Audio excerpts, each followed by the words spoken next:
तो वर्तमान में सबसे मान्य मत ये है कि सिंधु घाटी सभ्यता के नगरों का विकास बाहर से आए हुए लोगों के द्वारा नहीं किया गया, ना तो मेसोपोटामिया से आए हुए लोगों के द्वारा, न आर्यों के द्वारा, न द्रविड़ों के द्वारा,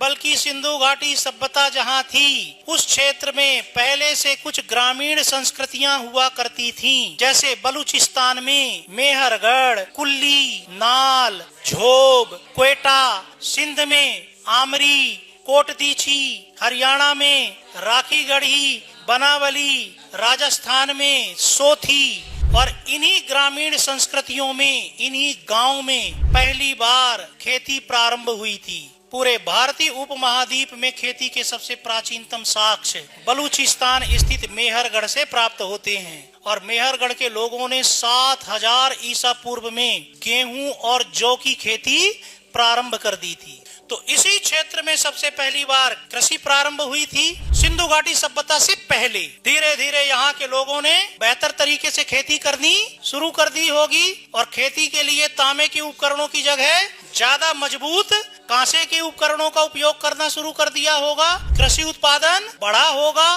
बढ़े हुए अनाज को ही सुरक्षित रखने के लिए इन्होंने मृद भांडों का और आगे चल करके अन्नागारों का निर्माण किया होगा। और यहाँ रहने वाली घुमंतु जनजातियों के कारण यहाँ के लोगों का विदेशों से संपर्क स्थापित हुआ होगा, जिससे यहाँ के लोग अनाज का व्यापार विदेशों में करने लगे होंगे मेसोपोटामिया और मिस्र के साथ, जिससे यहाँ के गांव के लोगों में आर्थिक समृद्धि आई होगी, उनका जीवन स्तर सुधरा होगा, और इन्हीं गांव का विकास धीरे धीरे धीरे